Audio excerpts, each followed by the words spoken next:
Hey everyone, this is Dr. KD, and this is the Anti-Aging Podcast. And to say I'm excited today is an understatement about my guest, who I have, Miss Michele Hughes, who we could probably talk today for about 5 hours, because that's what Michele and I usually do when we're on the phone with each other, when we have that opportunity to talk. And I'll get to Michele. I just want to tell you a little bit about how we met. And I met through a good friend of mine named Rob Fletcher, who I met Rob actually not that long ago himself, who was involved with Muscle and Fitness magazine that came to one of the competition shows that I was at and asked if I wanted to have my own channel. And we just became good friends, and I did podcasts with Rob, and he thought it would be a great idea for me to be introduced to Michele. And when we talked for the first time, it seemed that we knew each other for about 20 years already. And it seems, I was just saying to Michele before we went on, that every time we talk, we probably stay on the phone for about 2 hours talking about all kinds of things. Correct. So without further ado, hey Michele. Uh, Thank you. There she is, and Thank you, Ken. well, Well, you're absolutely correct that there's an alignment. I love when you meet people who you're energetically aligned with, and you know right away that there's going to be a long-term relationship or friendship. So that was what happened with you, and I feel very blessed that Rob saw that and had us cross paths. So thank you for having me on today. you're welcome. I mean, I'm excited because I also get to find out more about you from, even though we've certainly talked about a lot of things. So let's start there, Michele. I mean, obviously, I know that you live in San Francisco. I know that you've been involved in the real estate component market. You're very into, also, one other thing I do want to mention that another thing that I have become involved with, and a lot of my patients and others know of my involvement with the A4M conference. So I guess I'm sure we'll talk about that a little bit Mhm. as well. And Michelle's very involved with this as well. We'll talk more about that a little bit as we move on with the Mhm. podcast. So, okay, Miss Michele. Well, let me give you a little backstory. So, I Uh, am actually an East Coast girl. So, I grew up in the suburb of Boston, right next to Wellesley College, and I moved to New York for 2 years to get a little bit of that New York lifestyle, which was probably in the early 20s. That was like an incredibly great experience because got to go to all the culture and the big city. So my husband and I went there. He was an attorney on Wall Street, and I was at that time in education. So then we made a pact that 2 years after we got there, we would get in our car and drive to San Francisco. So he got a great job. I didn't have a job when we first came out, but then I quickly got one. So we were pretty well settled in the Bay Area. And by the way, I'm in the same house that we bought after we got here. We were here for about maybe 9 months, bought a house.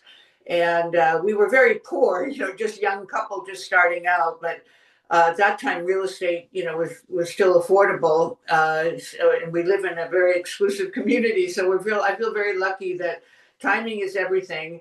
And because as I morphed into the from the business corporate world into real estate, I found myself addicted to making improvements. So this house has had several iterations of my addiction, but I am still here, and that's 50 years later. So I feel very proud that I always say my houses and my cars are like the men in my life. If they treat me well, they're going to I'll stay keep them. forever. If if they behave themselves, I'll keep them. It's funny. Correct. They have to behave. Right. Exactly. Were you in the, I would think so.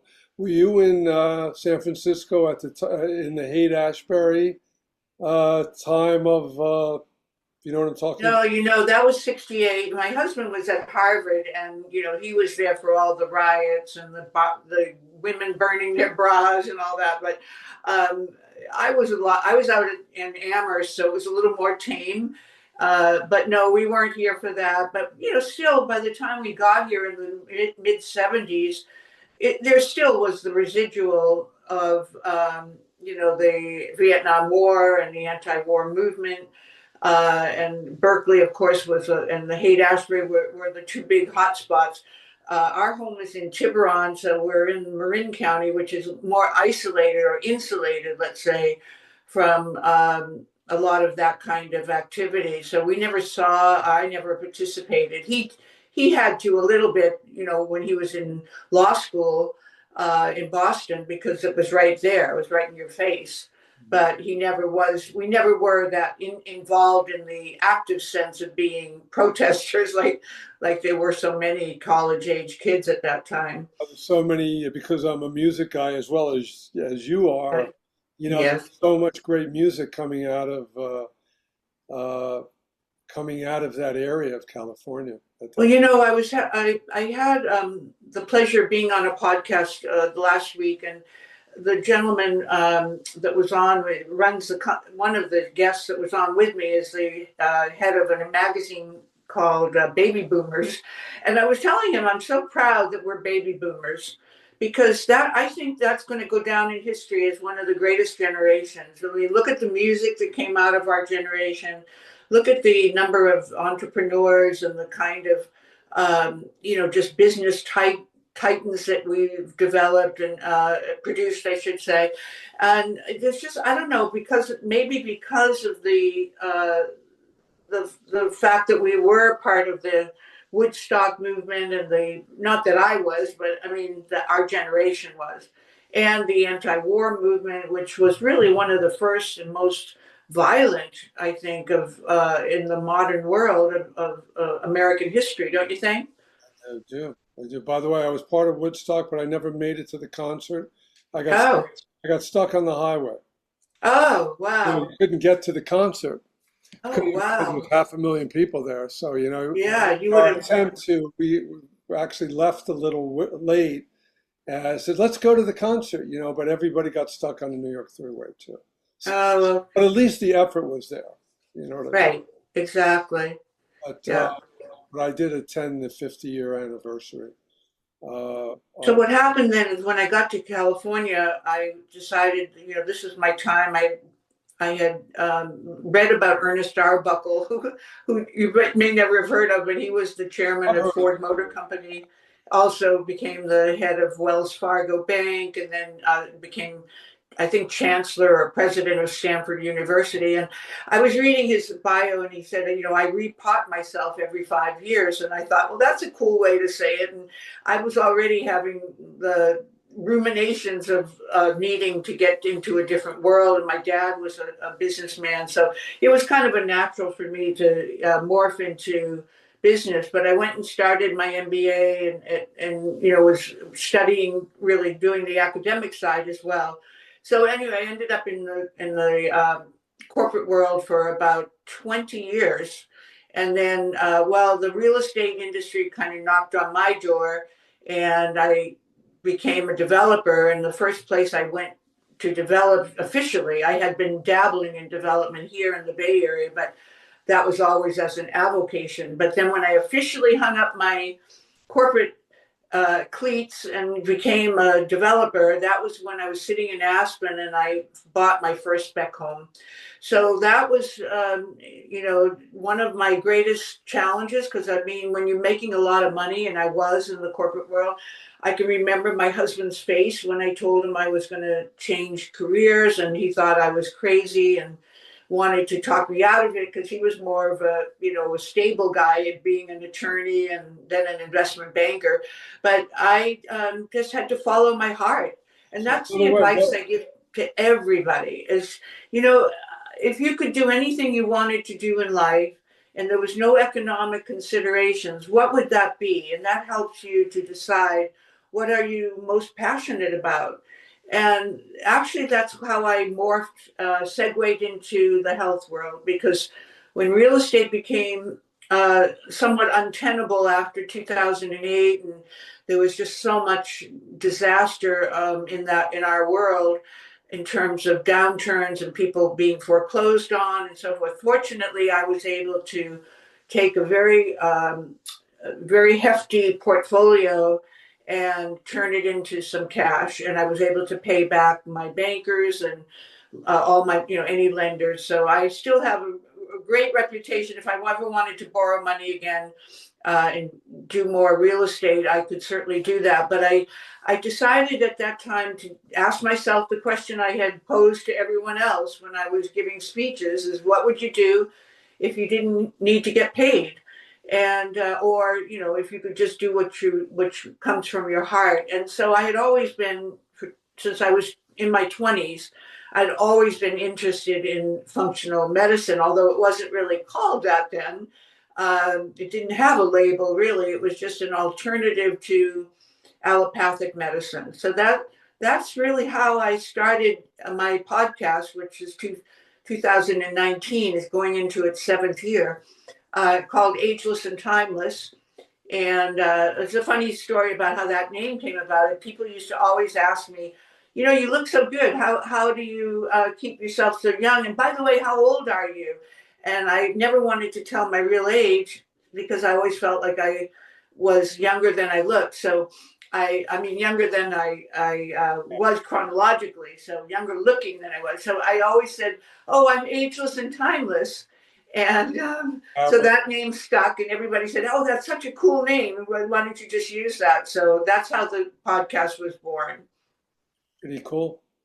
It's interesting because the question that you asked or said is the question that I ask all my patients on their new patient intake form. Or really, I ask them because a lot of them come in, as you know, the type of work that I do, relating to treating the whole person, body, mind, and spirit. Right. A lot of them come in with anxiety, overwhelm, depression, trauma from life. And I ask them that question. If there were no rules and you couldn't fail and money wasn't an issue, what's your dream? I ask them in their business life. What would be your optimal business? You could go to Europe, fly in a helicopter 85 times a day, do this, do that, and then I ask them about their personal life. And because most people don't know. But and do you learn a lot about your patients? Oh, I learn a lot about them. Very quickly. The other question too I ask is, on a scale of 1 to 10, or I say 0 to 10, 10 being the optimal, 0 being when you wake up in the morning, where would you rate your level of joy? Ask them. But I'm not talking about the joy for your kids, the joy for this. Your inner joy that you're up in the morning ready to go. And many people they're certainly not at a 10. No, that's something that we need to address because the happiness quotient in our world, and the world being as divisive as it seems to be today, is very scary. Because what is life? If we're talking about ageless and timeless, we're talking about living longer and better. Then love, peace, joy, and gratitude are 4 of the most important cornerstones of living a healthy life. So that's the spiritual side or the psychological side, but that all feeds into the physical. So body, mind, and spirit, so I think that's a really good question to ask people and have them, in a way it makes you kind of a part shrink, right? But then it's interesting, Michele, because then there's 3 parts to the process, which is first of them to get them. So what I do is I have them write it out. I said, write as many pages as you want and don't let anything be impossible. So that's the first part of the equation. Then, because one of the things, and I'm sure you know that you're a perfect example of it, is that people think that, or what I tell them, I said, success comes from you, not to you. Financial whatever comes from you, Mm-hmm. not to you. You know, the big thing with in my profession is in chiropractic and others. I need more new patients. Yeah. If I just had more new patients, and if I Yeah. just had, you know, but again, I would tell them when I teach, new patients come from you, not to you. It Mm-hmm. has to do with who you be underneath the skin. Mm-hmm. You know, how well what you do works determines the be part of you. That's why I've taught people also, you know, the principle. I don't know if you know about be, do, have. The, Mm-hmm.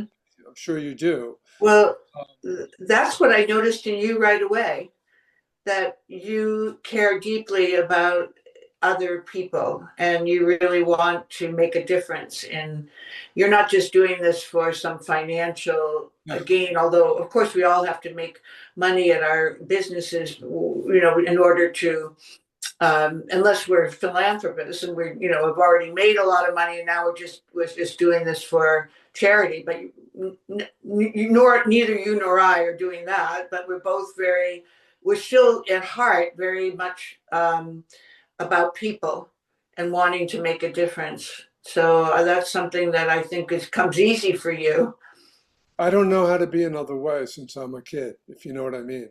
right? I don't know how. See, for me, of course, having miraculous changes on a physical level that happen with my patients and whatever, and I have over the years is an unbelievable thing.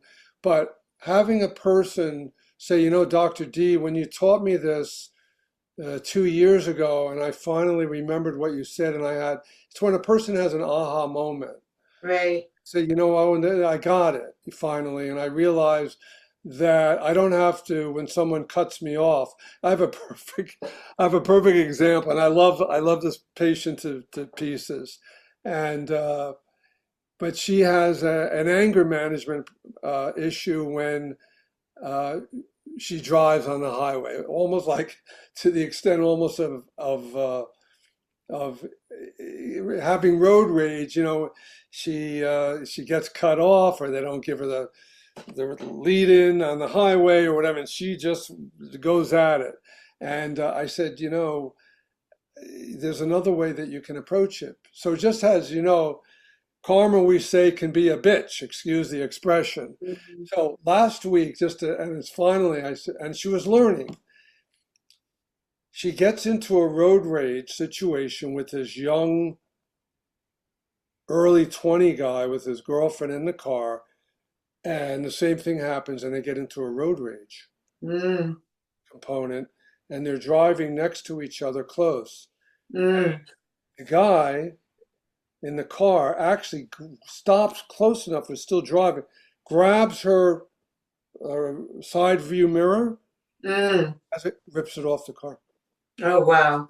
Well, But that's definitely rage. was Well, and it sounds like both of them have some anger what management happened was issues. she realized she got his license, she dealt with it calmly, and Yeah. she learned, and they found who it was. And but I said, this is a perfect example. You learned your lesson, and so it's these type of things that having people have awarenesses of their actions, their behavior, which is so contributory to their, as you were just saying, their mental and their physical well-being, Yeah. and what's precipitating, um, you know, their underlying problem that they have. But Because we, I'm sorry, go ahead. no, I was going to say, you know, when you were asking your patients that question about waking up in the morning, one of the first things that I think people can do to help them get into the frame of mind of being productive and being having gratitude is to just make a list, whether it's mental or in a journal or whatever, but make a list of all the things that they're thankful for, and then if they want to make the list of the things that are their challenges, that can go on the other side of the ledger, but that should come later after breakfast. Yes, But the first thing to do is to always have an attitude of gratitude. And I think if people get conditioned, like just like if you're going to go exercise, well, condition your mind to because there is that mind body connection, and you'll be so much more effective in everything you do if you're coming from love. or coming from kindness or from gratitude. So I don't always do it on a written level, but I always try to mentally say, okay, what am I thankful for? And then the other thing you can do is to call a person like you. Like I would call you up and say, Dr. Ken, I just want to let you know I really am very fond of you and I think you're a pretty amazing guy. And I've just made your day. I mean it. I do mean it. It's not done gratuitously or for any agenda, but I've made your day because I've told you how I feel in a very positive way. And then you can do that to one person per day and you feel better Yeah, you feel much and better. that other person feels better. They say it's not how you lived your life, but how you touched other people and made a difference in their lives that really sums the sum total of a great existence. So I think these are the kinds of things that build a strong foundation. Being a developer, I always go back to the metaphor of a foundation. You can't build a house on a weak foundation. Well, you can't build a beautiful physical and mental existence and emotional existence on a weak foundation.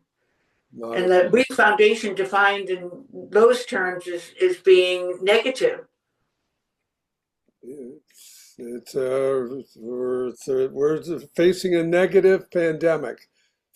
Yeah, it's I unfortunate call, that you know what I mean? I And don't know what do you owe it to? I mean, is social media the culprit? Is the political environment? What do you owe all this negativity to that we can't turn on the TV or listen to or watch the internet listen to the internet without violence, and it's just I think disconcerting. it's that, that the precipitation of that, I think, and everybody, certainly has talked about, I mean, that the overusage of technology, because, Yeah, because on a vibrational level, negative energy utilizes the free, see, this is another thing, Michelle, that I've come to learn over all the years. There's many, many people that believe that there is not negative energy that exists. There's only ah, positive. And the thing is that there is duality in the universe. There is positive and there is negative. right, I've come to learn is that as we grow spiritually and mental emotionally, so does our opponent. right, I mean, as we climb the ladder, so does the opponent that wants to right. attack us, so to speak, and use other, because there is spiritual warfare going on in not just the three-dimensional realm of reality that exists, but in higher realms of reality that many people are just not aware of, but certainly does exist. Also, I think that, see, in a lot of the healing work that we do and we've been doing over all the years, um, I've always made it non-denominational because it brings in, because a lot of my patients too, and people ask me, well, Dr. D, is the spiritual side of the triangle the same as the mental triangle? So I said, no, it's not the same. No, And, but I'm not talking about, so because of the wide range, not only of my patients, but doctors and people that I've taught, you know, that whether or not you're an agnostic, an atheist, a Buddhist, a Christian, or whatever, and you have to believe in something greater than yourself that you mhm, can turn to, especially that's your foundation and your mhm, rock to turn to and realize that this dwells within you. And mhm. that's what happens. There's just a reliability of ourself, realizing that there's not that the essence of who we are is we're infinite beings with Oh more yeah. power and more joy. It don't I see the essence of who we are, spirit, doesn't know anything other than abundance, joy, uh, and this is what becomes missing, I believe. Well, you're absolutely right, Ken, because your thoughts create your reality. So what you think is what you're going to manifest. And I really and truly have experienced that in my own life, where if I've gotten to a place where I'm manifesting or I'm projecting a negative outcome, guess what's going to happen? I'm going to attract that because that my energy is low, my vibration is low. So if I then make a conscious decision, don't let yourself get there. You always have to turn that into an opportunity. So whenever there's trauma or crisis, if you can just find ways, whether it's through music or hiking or being in nature in some way or being around loved ones, if you don't find all those solutions, go searching for them. Find something that will give you peace, because at the end of the day, if we don't have peace, and first it starts with having a good self-image, right? If you feel good about yourself, so if you're starting way back at zero and need to build your self-image, then you need to find things that will reinforce your abilities to fill that energetic vessel and make that energy be a positive energy, because you're accomplishing things. So you got to find things that you can build on, that you can do well. So in your case, you're an amazing example, because you found bodybuilding and later in life, and it became your ability to turn something that was basically seemed impossible into something that was completely achievable, and not so much even achievable anymore, but award winning. So you went from zero to 100. Not everybody can do what you did, Ken, but you know what? You're a great a role model for others, super ager, and just having all the other challenges in your life professionally, and still being able to fit this in. So you're someone that I think can stand up in front of your patients without bragging, and just be there for them as an inspiration. And I hope that I have that same quality of being, always knowing that what you believe you can achieve. And first it comes with the belief. You have to have I always, positive. even as a kid, Michelle, I always believed that I could. I don't know why, but I guess it was an innate part of something that was built into my character. I always believed that I could do anything that I really put my mind to do. And that's one of the things I try and see. Obviously, my patients do live vicariously through me, Right. and they believe anything that I tell. Like I tell the story of, I don't know if I told you this when we talked, but a number of months ago after I had competed, they always ask, what are you going to do next, Dr. D? What's your next challenge? So I Mm-hmm. said, I was messing with them. I said, I'm going to do the octagon. I'm going to become a UFC fighter. Really? You're going to do so, this? so you need to contact Dana I White. said, I said, yeah, I'm going to do that. And it said, I said, I'm not going to do that. I'm just messing with you. Right, of I course. don't, I don't want to get hit in the head too. Well, you bring up a really good point, though, in saying that, because make sure that when you set your goals or your vision of who you are, always make sure it's achievable. If you say, "Oh, I'm going to be a UFC fighter," there's just no way.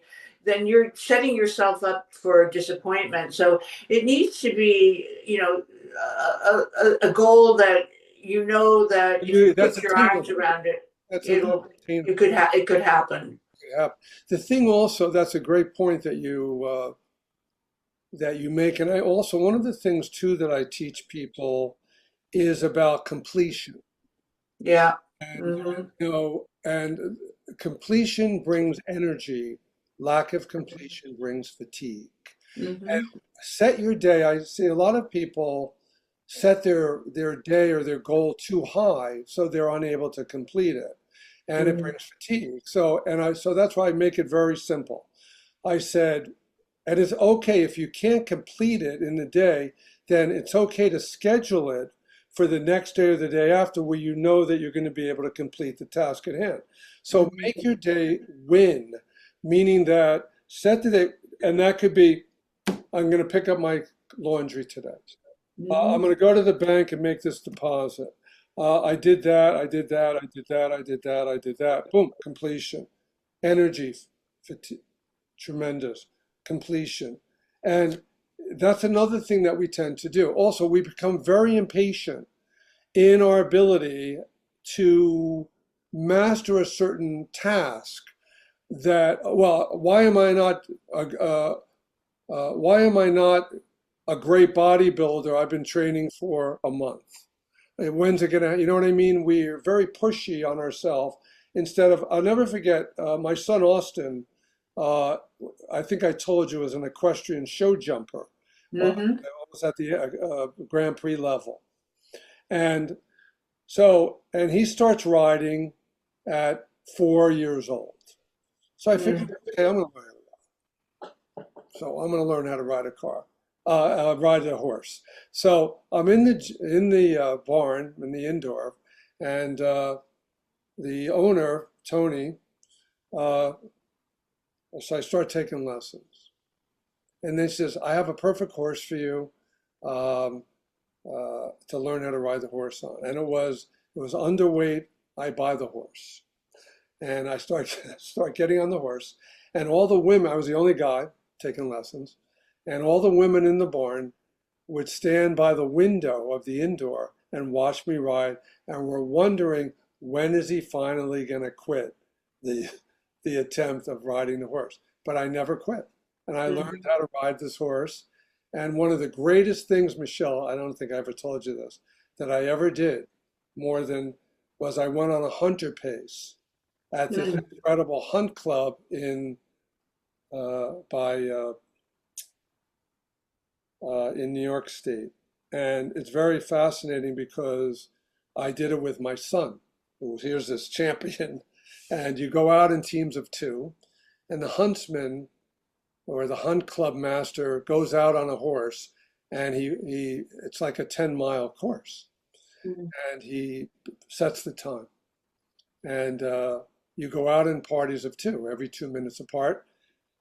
You go over coops, through the woods, through water, over this. I never did that before in my life. So I go and do this. I go through the puddles, over the coop. In the field, I had this horse named Patrick, 18 hands. Had a snaffle bit, for those that don't know, special bit to hold him back.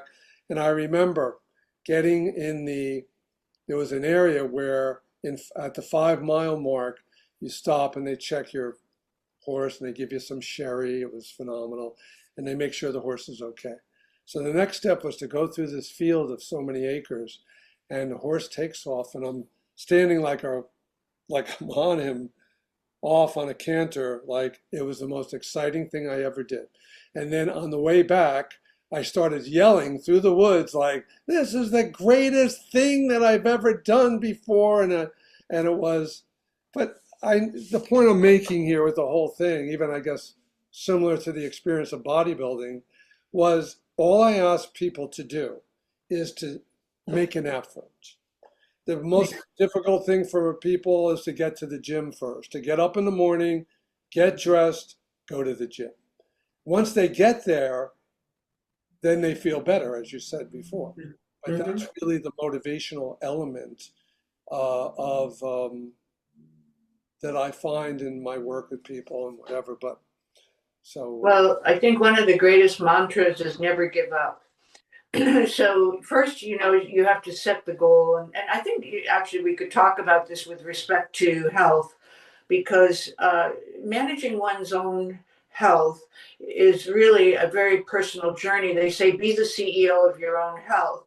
yeah, Well, in order to do that, you need to know where your baseline is. So you need to know what your challenges are and what you need to accomplish in order to get to where your vision is of where you'd like to be. So let's just say your goal is I want to live to 100, but I want to live healthfully. I don't want to have the last 20 years be in an assisted living or a nursing home or whatever. I want to live vitally until I'm 100. Otherwise, I'd rather not live to 100 because I don't want to live.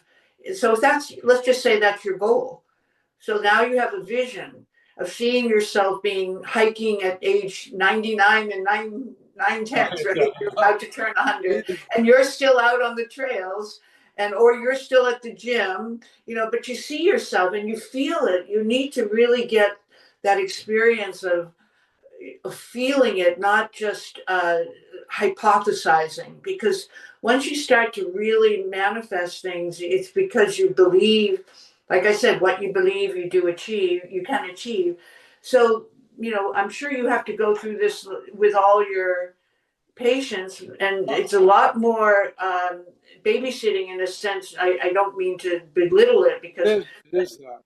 but I mean, you do have to supervise, let's say, a lot of people's attitudes that vary across the spectrum. Some people are really driven, and others are not so motivated. And your job is like a coach, right? You need to Yeah, but it's be there because, for them. yeah, you know what the other important element is? Like, for example, in our wellness educational curriculum programs that we do, the first element of the program is a phase 1 and phase 2 liver detoxification process. Oh, I love that. Yeah. And but the biggest thing that is involved is the support from the family. Mm-hmm. In a wellness type program, the individual has to have that support from their significant other, Mm-hmm. children, or whatever, because it's going to be very, unless there's such, I mean, yes, there's exceptions to the rule of those individuals that are going to do it no matter what. But Mm-hmm. having the support of the other person, the husband, the wife. Also, a lot of times I recommend, well, why don't you do the cleanse element with your wife or your Mm-hmm. husband as he goes through the process as well? Because I tell them, look, and I'm an analogy metaphor guy. I always try and give them, look, I said, do you have a septic system in your house? Oh, yes, Dr. Davis, we have a septic system. Do you get your septic system cleaned out once a year or whatever? Mm-hmm. Yes, we do, Dr. Davis. Well, your body is the same thing. You have to clean it out once a year or Mm-hmm. twice a year, or else if you don't, you're going to have a problem. So I'm always trying to get them, but um, Well, that's a good analogy, and that sometimes we have to teach by metaphor because that's what people can relate to rather than the hypothetical or just straight on instruction. It's easier if you can compare things to what they've already experienced in their lives. But I mean, you and I are very, very lucky because we naturally have the discipline, and this is something that because we share that, it's easy to talk about these things as if without any effort. We just know. I mean, I know every day when I get up what I have to do as part of my routine. I don't deviate from that because I know how important these things are. But I kind of take it for granted, and I'm sure you do too, because we just knowledge is power, and we've just made it our business to learn to do what we believe is going to achieve the end result that we're optimal looking result. for, and that, of course, is That's the healthy way living. because I have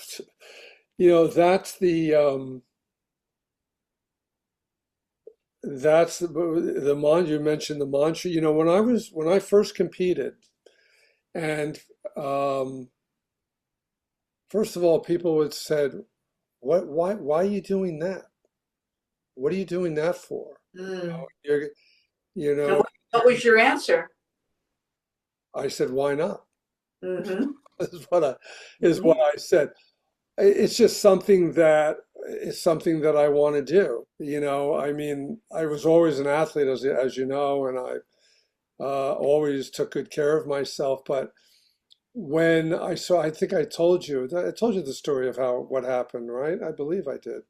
I had a patient of mine who owned a gym, and her daughter, they were in my wellness programs, and they did really well. And the daughter was a competitive bodybuilder, and she had in our program had put on weight and got it off and looked great. And then, but as it goes, the patients fall aside and you don't see them for a period of time. And then I hadn't seen them for months and months. And I was looking on, I believe, Facebook, and I saw a picture of her 80 pounds overweight. Oh. And then in the next picture, she had gotten it off again, looked phenomenal, and competed in a contest. And Oh. second place or won. So Oh. in that moment, something in me clicked more of the fact of that would be an unbelievable thing to do. at that level to transform your body at that level Mhm. and then compete on stage. So I said right there, I even remember the date. And when I said, I'm going to go do this. So I Mhm. called Kathy, her mom, who owned the gym, and I said, hey, Kathy, it's Ken, and I want you to train me. Mhm. She says, you want me to do what? I want you to train me. I want to compete. She says, I said, what are you out of? She says, are you crazy? Are you out of your mind? Mhm. No, but if I train and whatever, I want to get on stage and I want to be in a contest. Mhm. She says, okay. So I did. And So then, Ken, you have to realize, sorry to interrupt you, but you need to know, and I'm sure you already do, that you're a one percenter. And just because, and you're a great role model, but you do have to recognize that not everybody has that kind of determination and discipline. And it does take so much out of your life to make a goal. on that level, and I Yeah. agree with you on that. And I tell that, and I say that a lot to people, especially in the book that I wrote, the book that I wrote, Yes. Yes. is that I'm not asking you people to become a competitive professional bodybuilder. I'm asking you, as the things we've talked about over this last hour, to be able to, it's kind of like we said about starting a process and you'll make little ventures of winning a little bit. That's why I always tell people, for me, it was about, I say, look, it's about go making 100 yards to get a touchdown.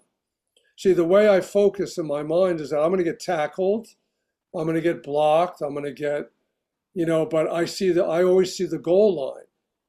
One of the things that I always see myself making the touchdown, no matter how many times I'm blocked, tackled, taken out of it, or whatever. And that's one of the things also that legendary bodybuilder, as you know, Frank Zane, who I trained with, Yes. who mentored me after where I became a pro. By the way, incredible human being, spiritual man, Frank. Still, he's 82 Mhm. years old. He still trains 3 days a week. And also, Frank too was always and still was involved with meditation from the age of 12 years old. So, and he used meditation as part of his training process. But Frank always says, he always said, um, your mantra is that I've already won, meaning that winning to get yourself in shape, to get on stage was not necessarily having to win the contest. It was Yeah. that in your process of Right. preparation and getting to the end goal. And that's that's what we said before, that make your goal in step by step, right? Just like we say, to walk a mile, we have to take the first step. Mhm. That's what it's all It about. wasn't, you remember the inner golf and the inner tennis, or was it Galway? I can't remember. I think was the author, but that whole issue, the entire those books were all about imagining yourself at the outcome, not in the Not on, process.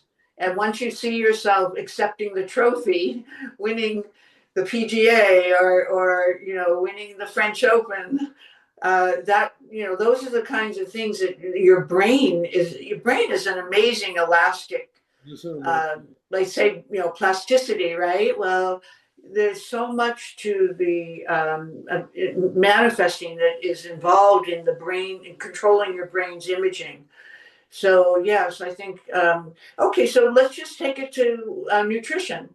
So okay, so you decide, okay, I want to lose 10 pounds.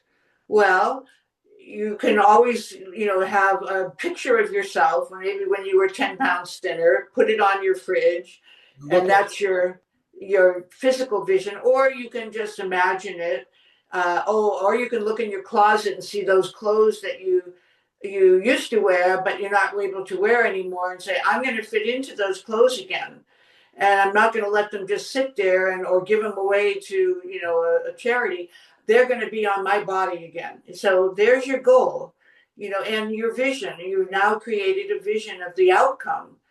And so now, how do you get there? So there becomes the enabling process of motivation like you have. And, okay, so in nutrition, what do you teach people? How do you teach them to eat well?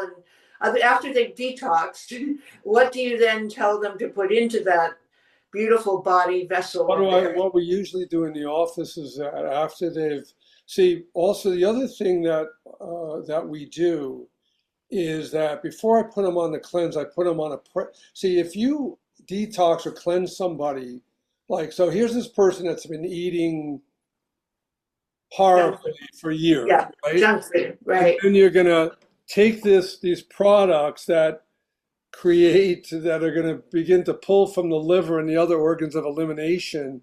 They're going to get a headache, they're going to get pain, joint pain, and they're going to feel horrible. So what I do is that I do a prep week first with them. Mm-hmm. I prepare them for that. Mm-hmm. And I have a list of items, of foods that they're going to begin to pull out of their diet. Mm-hmm. So that when they eventually go on the cleanse, they've already pulled these things out and they're not going to have that violent reaction. And it's very doable. And that's how I prep them. I get them ready for it. Just by pulling those things out of their diet alone. See, as we know, if people, there's so many, if people started in general, they want to lose weight and feel better, stop eating sugar, stop your alcoholic intake. If you're drinking 10 cups of coffee a day, see if you can bring it to 5. That's why if you drastically change it, if you have to work with them enough and give them a little adaptive process to it. But if people get rid of a lot of their gluten component of intake, which people don't even realize how much they're taking in. Also, most people are dehydrated. They do not drink enough water. Mm-hmm. Especially, and I'm not just saying elderly people don't drink enough water, which is a contributory factor because many older people have colon, bowel related issues, especially with constipation, because they don't drink water. So most people, because also I have these, I had the in-body scan in my office that I've updated it to, I don't know if you know this, Michelle, but do you remember at the A4M conference, there was a gentleman who had what's called he had the shape scale. Do you know what I'm talking about? No, I went to the InBody and did that, but I didn't see Yeah, the I had an other one. in-body 770, but in the Las Vegas one, Yeah, gentleman, that's the one I go to. I went to the one, and meanwhile, I have a shape scale in my Okay. office now. And what's the difference between InBody and the shape scale?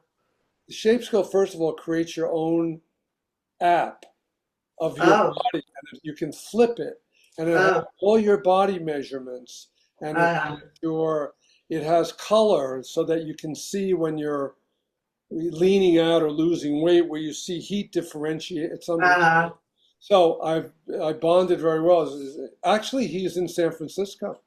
you should send me his link. I will. Oh, you have to meet. Maybe I'll go meet, yeah, and maybe have him on my podcast. I'll get you. Yeah, I'll definitely get that to you. By the way, one thing you didn't say at the intro that you and I both share is we were both muscle and fitness podcasts, and we both had shows on there until they decided to stop their activity in the digital. And then both of us are involved with Top Doctor magazine. So you've been on the cover. I haven't had that honor, but I do write a monthly column. And and I know you do as well, and that people love your writing. So we share those two experiences. Being on the cover was phenomenal. I mean, that was great.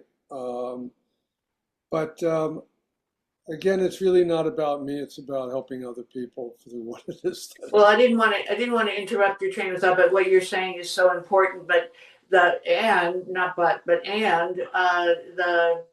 detox vision of having Herxheimer's response is not at all unexpected, given that most people are very toxic, and as soon as they start to change that paradigm, they're going to feel like garbage. Wow. for a little bit. But, there has to be a light at the end of the tunnel. So once you go through the dark, there is a light, and that light is going to open up the possibility of, You're gonna you feel know, I just wrote up an article on Dr. Purita, Joseph Purita.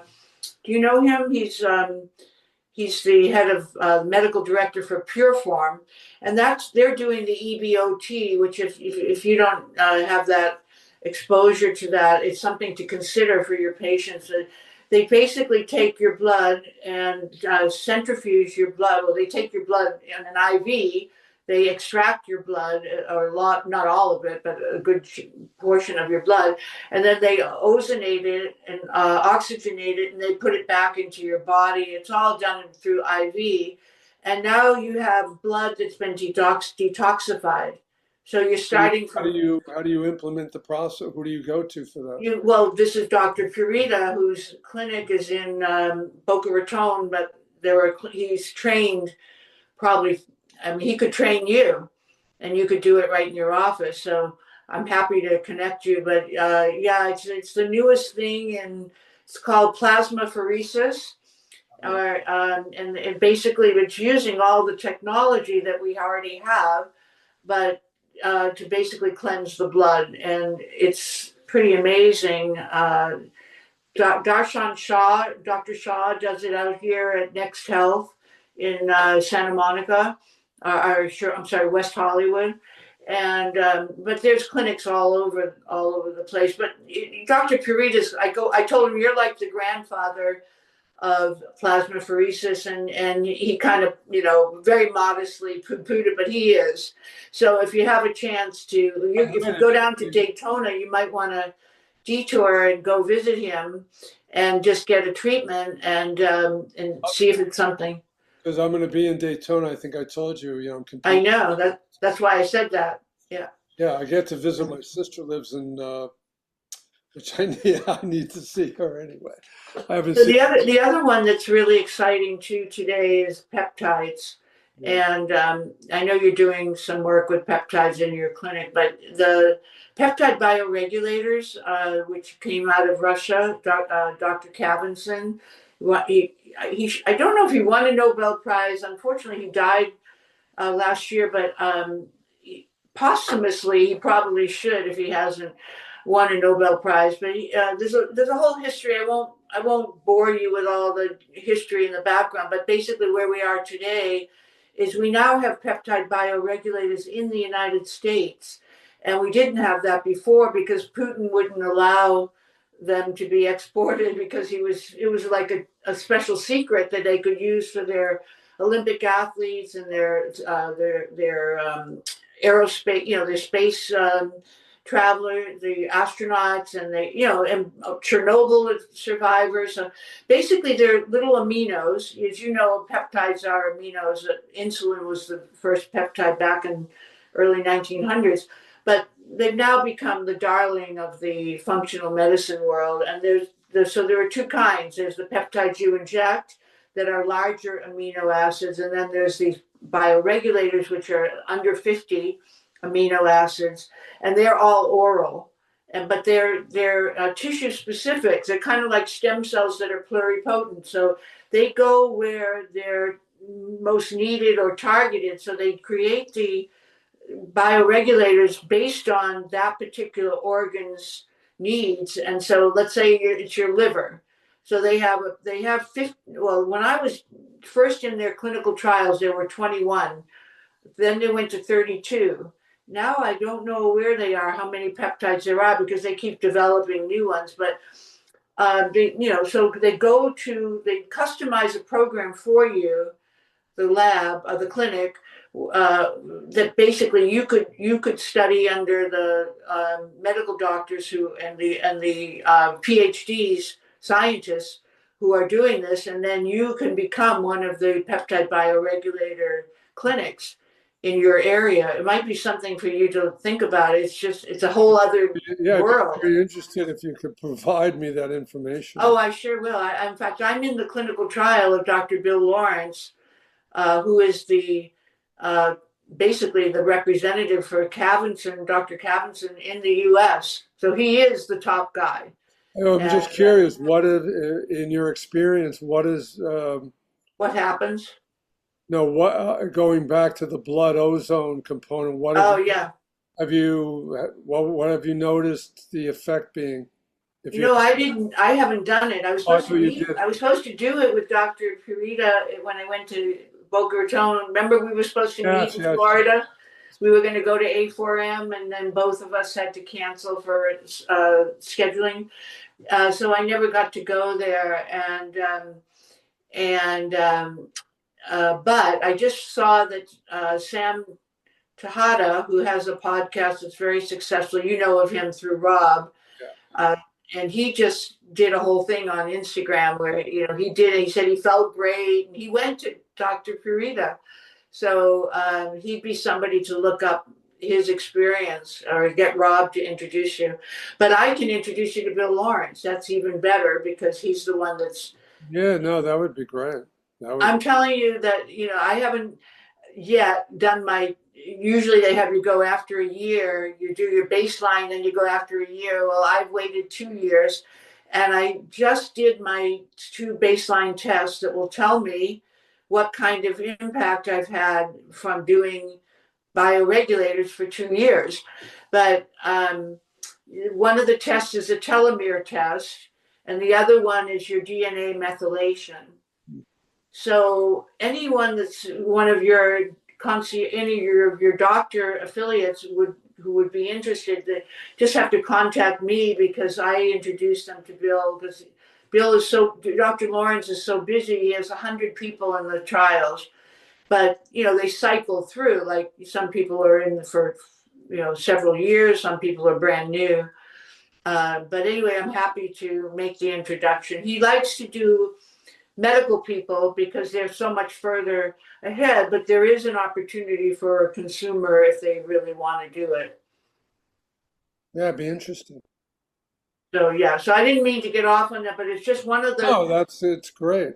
It's Well, great. I mean, technology today has so advanced our medical knowledge that it's making taking care of yourself a much easier challenge or task because there's so much technology to support your, like just what you were talking about with the detox. There are ways to detox now that are, well, look at the plasmapheresis. That's a good example. You accomplish more in that one IV getting brand new blood than you would for 3 weeks of doing a detox the old fashioned way. Amazing. Yeah. So anyway, Sign me up. all right, we'll talk offline. Sign me up. I want the blood done. Yeah, yeah, definitely that would be of interest, I'm sure. Wow. So maybe this is a good ending point for this one. Right. Well, I've enjoyed our conversation. I always enjoy our conversations Me because too. we never know where they're going to go, but Yeah. they're Well, that's always what, very you know interesting. why? Because we're in the moment. That's We're why. in the moment. Good for you. That's a great way to say it. Well, is there anything else that we can share before we say goodbye?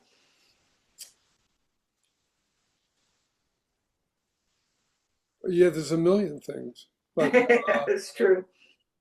well, first We of all, for Michelle has blessed me with the opportunity to come on her podcast I was just about to say that. Well, we have in another August. opportunity Yes, we have because you're August. coming on ours, God, on I can't mine. believe it's like, it's going to be July already. And I know. it's, it's like everything else goes really fast. But no, Michelle, this is great. And then I'll get it, and then, Well, if anyone wants to reach out to me, I can give you my contact information. So the website is www.agelessandtimeless.com. And there's since 2009, July of 2019, which is now coming into my 7th year, there's about 200 people that are people like you, Dr. Ken, who are super achievers in their field. We started out with a broader base of more business entrepreneurs, and then we came onto muscle and fitness. So we narrowed it down to medical and health and longevity So the last couple of years, all the people that have been on are top of their field in the longevity space. So, and we continue to attract outstanding people. So that's one place. And then Top Doctor Magazine. I'm into my third article now, coming into my fourth. So I had two. One was Jay Campbell on the cover. That was last month. And then this month I did Dr. Purita, as I mentioned.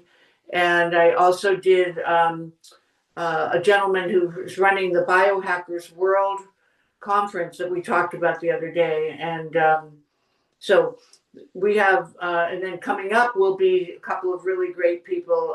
Dr. Nathan Bryan, you probably know him from the nitric oxide company N101, which, by the way, nitric oxide, if everybody's listening, if you're not taking nitric oxide, go look at Dr. Nathan Bryan, because nitric oxide is probably one of the greatest and easiest supplements to take. It's sublingual. It tastes good. It's like a lozenge.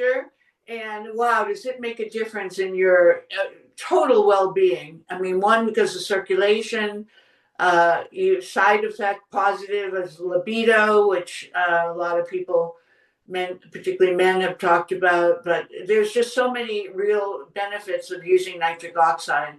So I didn't mean to, wasn't trying to plug. That's a big one that I've recommended to a lot of my patients. To your patients, yeah, for particularly circulation, anyone with a heart condition. That and its effect on the peripheral circulation of the body, which is. That's it, right.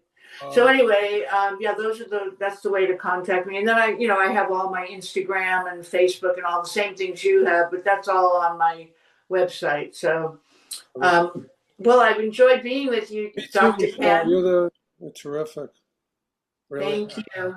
You're right. We could probably talk for hours, and I'm sure we'll do it again, which we will. Well, we will, coming up very soon. All right. Well, you have a great weekend. Keep up your good work with your discipline. You inspire me. I every time I get up in the morning, I think, oh, should I do some apple cider vinegar? Because Dr. Ken is doing it. Just don't drop the mother load into the bottom. Yeah, like you do. Oh my gosh, that's a horrible thing. So, all right. Well, good to see you. I'm gonna run to my luncheon. All right. God bless. Okay.